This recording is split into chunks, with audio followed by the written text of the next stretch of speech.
आज ह्रास पाइला सुनार दाम। आसतु देखा आज आपण सहर में केते रही सुनार रेट। सुना किणवा को चाहूले आज भारतीय बजार में 24 कैरेट सुनार दाम 10 ग्राम प्रति 73,600 टंका होइथिबा बेले 22 कैरेट सुनार दाम 10 ग्राम पिछा 68,290 टंका अछि। आज मुंबई में 22 कैरेट और 24 कैरेट मूल्य 68,270 टंका थिबा बेले 24 कैरेट सुनार मूल्य 73,600 टंका रेकर्ड करा जायछि। भली पूर्व भारत प्रमुख सहर कोलकाता रे 68,260 टंका और 73,800 टंका अछि। मुंबई में 22 कैरेट और 24 कैरेट मूल्य 68,290 टंका थिबा बेले 24 कैरेट सुनार मूल्य 74,000 टंका रेकर्ड करा जायछि।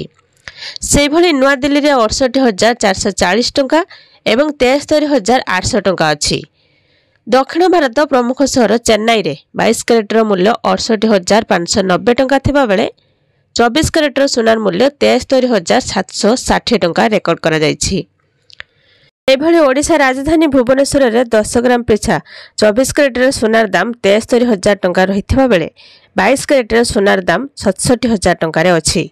तो से भली कटक रे मध्य सुना दाम 22 कैरेट सुनार दाम 65,000 टंका रहिथिबा बेले 24 कैरेट सुनार दाम 72,000 टंका रे अछि। सेभली नोएडा रे 24 कैरेट सुनार दाम 10 ग्राम पिछा 74,450 टंका एवं रूपा किलोग्राम पिछा 89,000 टंका रे बिक्री होछि। लखनऊ रे 24 कैरेट सुनार दाम 10 ग्राम पिछा 73,660 टंका एवं रूपा किलोग्राम पिछा 88,000 टंका रे अछि। जयपुर रे 24 कैरेट सुनार दाम 10 ग्राम पिछा 73,700 टंका एवं 22 कैरेट सुनार मूल्य 66,000 टंका अछि। सेभली पाटना रे 24 कैरेट सुनार दाम 10 ग्राम पिछा 73,760 टंका एवं 22 कैरेट सुनार मूल्य 68,000 टंका रे अछि। पुणे रे 24 कैरेट सुनार मूल्य 10 ग्राम पिछा 74,000 टंका थिबा बेले रूपा किलोग्राम पिछा 89,000 टंका रे बिक्री होछि। तो 22 कैरेट सुनार मूल्य 66,000 टंका रे रहिछि। तेरे रूपा सहित घरे बाजार सुना मूल्य रे मध्य बहुत वृद्धि घटी। गत वाणिज्य दर रे सुना फ्यूचर बाजार रे 10 ग्राम पिछा 74,000 टंका रे बंद होइथिला। MCX रे रूपा मूल्य रे जबरदस्त वृद्धि घटीथिला एवं एहार मूल्य रेकर्ड स्तर रे पहुंचीथिला। भारत रे सुना एवं रूपा मूल्य वृद्धि धारा जारी रहिछि। आज सकाळे रूपा किलोग्राम पिछा 87,000 टंका रे रेकर्ड अतिक्रम करिछि। सुना मूल्य रे मध्य बहुत वृद्धि घटी एवं यह 10 ग्राम पिछा 73,200 टंका उपरे रहिछि। 2024 रे सुना मूल्य रे जबरदस्त वृद्धि घटी।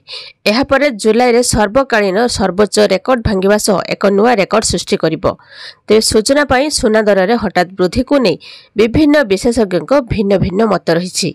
अर्थनैतिक अस्त्र भावरे डॉलर रो भूमिका को नै उद्योग प्रकाश पाइबा कारणरू एहा होउछि बोली कतेक कहउछंती। एमिति कि आगो को आहुरी सुना दाम 85,000 रु 90,000 टंका पर्यंत जाइपारे। से भली रूपा मध्य 1 लाख टंका पर्यंत पहुंची पारे।